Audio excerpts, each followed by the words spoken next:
낙찰, 허가, 미납, 낙찰, 허가, 미납, 낙찰, 허가, 미납. 그 다음 물건은 오피스텔입니다. 2017-1367번이고요. 문정동이네요. 아, 예. 네, 문정동. 아, 물건 좋죠. 네, 송파 하나 네. 오벨리스크. 위치 좋고, 네. 오피스텔이면서 물건은 좋고. 네, 면적은 한 9평 정도 되는 작은 오피스텔인데요. 네네. 감정평가는 2억 800만 원 정도고, 낙찰이 되긴 했습니다. 아, 예. 낙찰을 되긴 했습니다. 네, 4,569만 원 네. 정도에 됐고, 이상하게 응찰이 이것도 한 명이네요. 위치 예. 되게 좋은 오피스텔인데. 네네. 한번 이제 살펴보시죠. 네네. 제가 이제 뒷면을 딱 보니까 깜짝 놀랐습니다. 낙찰, 허가, 미납, 낙찰, 허가, 미납, 낙찰, 허가, 미납. 그 다음에 낙찰입니다. 네, 미납이라고 하면 이제 낙찰되고 나서 대금 납부를 한 달 이내에 이제 미납을 하게 되면 실질적으로 입찰 보증금을 이제 법원에 이제 몰수 당하게 되는 건데, 그 미납 사례가 한 사건에 대해서 한 3번 정도 연이어서 발생이 됐어요. 왜 그런 겁니까, 이게? 네. 근데 이게 참, 이게 등기부 등본은 분명히 보셨을 거고, 이 낙찰 보시고 미납한 이 응찰자가 이제 셋 정도 있었는데, 이 낙찰자 또한 뭐 기본적인 권리 분석을 기본적으로 했을 텐데, 제가 솔직히 의구심이 드는 건 낙찰되시고 대금 미납하시고 한 분이 지금 3분이나 발생을 했는데, 과연 이 분들이 어떠한 생각을 가지고 위와 같은 응찰 금액을 쓰시고 나중에 대금 미납을 하면서 입찰 보증금을 포기를 하는 상황이 벌어졌을까? 과연 어떤 교육기관을 통해서 최소한 경매 교육을 받으셨는지, 아니면 스스로 어떤 독학을 했다 손 치더라도 이런 결과는 초래할 수가 없을 것 같은데, 그렇다고 권리 분석이 어려운 물건이 전혀 아니었음에도 불구하고 왜 이러한 일이 이제 발생됐을까 싶어서 저도 이제 말씀드리려고 이제 나온 거고. 네. 말소 기준 권리 전에 선순위 대항력있는 전세권 설정자가 있었음에도 불구하고 전세권 설정자가 전세 보증금 한 1억 7천 정도 있었기 때문에 낙찰 되시는 분은 선순위 그 임차인에 대한 보증 금액을 전부 떠안아야 되는 상황이고, 떠안아야 된다고 하는 거는 임차 보증금을 낙찰자가 변제를 대신 해줘야 된다라고 하는 상황인데, 이 부분을 어떻게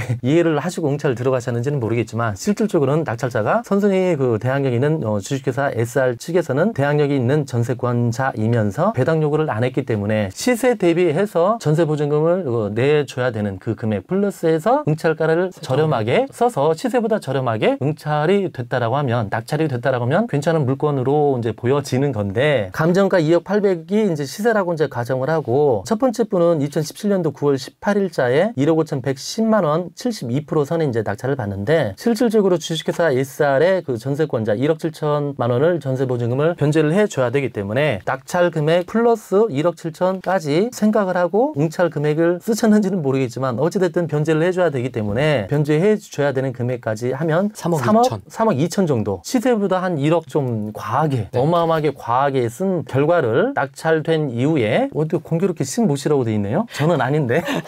낙찰된 이후에 이러한 부분들을 이제 후에 인지를 하지 않았을까? 낙찰되고. 낙찰된 이후에 이런 부분을 인지를 하고 나서 차라리 대금 납부를 포기하고 입찰 보증금을 날리는 게 최상의 방책이겠다라는 판단이 들었을 걸로 추정을 하고, 그걸로 인해서 대금 납부를 하지 아니하고 입찰 보증금을 법원에 이제 몰수된 첫 번째 낙찰자였고, 다시 재경매가 나왔죠. 그래서 2018년도 1월 29일 날 여기는 또 선모 씨가 1억 2,100만 원의 낙찰을 받는데, 이분 또한 시세 대비했을 때 1억 7천을 또 안 해야 되면 실질적으로 2억 9천, 약 한 3억 원 정도의 낙찰을 본 셈이잖아요. 네. 그러면 시세보다 어쨌든 1억 정도 이분 또한 높이 받았고, 이분은 아까 최저가가 1억 649만 6천 원에 20%에 해당하는 입찰 보증금을 이제 법원에 제공을 하고, 그러면 한 2,100만 원 정도? 네네, 그렇죠. 네.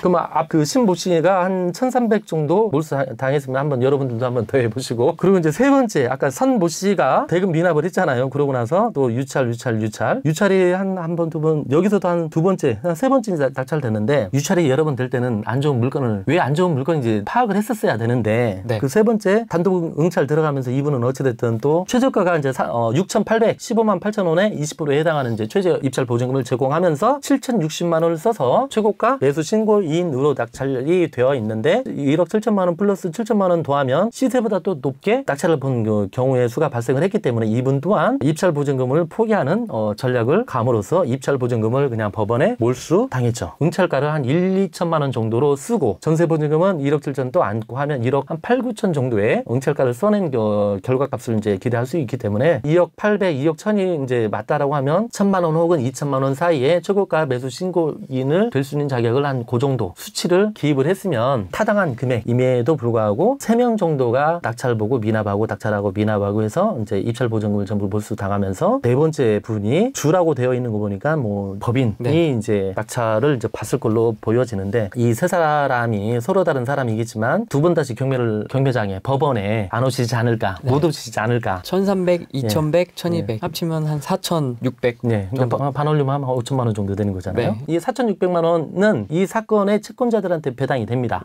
그러면 아까 이 강제경매 신청권자 입장에서는 아까 요기에서 배당 금액이 한 4천만 원 정도 될 것이고 아까 네. 법원에 몰수된 게 약 5천만 원 정도 그러면 어부지리로 합작하고 1억 정도 회수가 되는 거예요. 강제경매 신청권자 입장에서는. 그러네요. 좋은 상황을 맞이한 거죠. 뻔히 있어요. 전세권이 네, 그렇죠. 있어요. 설정이 되어 있는 게 이거 아니, 들어간다는 거죠. 아니 저도 이렇게 어려운 물건 갖고 어떤 분 얘기하는 게 아닌 상황인데 이거는 저도 그냥 보이는 쉬운 물건을 갖고 저도 이렇게 이런 쉬운 물건을 가지고 얘기하는 것 자체가 저도 조금은 좀 어이가 없는데 인수라고 써 있습니다. 예. 인수 말소가 뭐 아니고 유료정보 사이트를 보면 뭐 인수라고도 써 있고 또 아까 전에도 제가 말씀드렸지만 등기부등본을 한 번만 제대로 파악을 했다라고 하면 아까 말소 기준권리 찾아놓고 뭐 갑구에 압류 가압류 을구에 뭐 저당권 뭐 이런 내역들을 빠른 날짜 순으로 딱 나열을 냈을 때 날짜가 딱 나타나거든요. 그러면 여기는 전세권 설정까지 했기 때문에 전세권 설정 일자가 지금 나타나지 않습니까? 2015년도 7월 31일 날 그러면 말소 기준권리보다도 빠르게 되어 있고 또 엄연히 배당 요구를 안 했다라고 되어 있잖아요. 그러면 실질적으로 낙찰자가 무조건 또 안 해야 된다. 뭐 어떤 생각, 어떤 전략을 가지고 참 접근하셨는지 참 이해가 안 갑니다.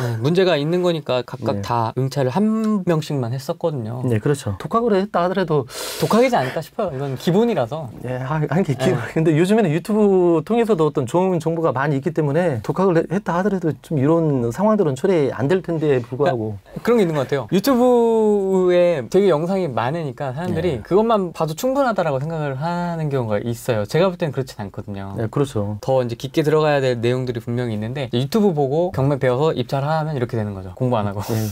이게 참 어떠한 경우를 이렇게 붙여도 저는 이건 상황상에 저는 안 되는 것 같아요. 저도 이해가 안 됩니다. 2017-1367번은 어부지리로 정리하겠습니다. 예, 어부지리로 저기 강제경매 신청권자는 정말 속된 말로 땡 잡은 겁니다. 채권자 예, 오히려 1억 3,700을 못 받을 오히려 한 잘해 3, 4천 받을 상황을 한 1억 가까이 받은 거예요. 지금 이 사람 이 강제경매 신청권자는 이런 경우 솔직히 드문 케이스지 않습니까? 네. 드물어요. 네. 강제경매 신청권자는 정말 억수로 운 좋은 거예요.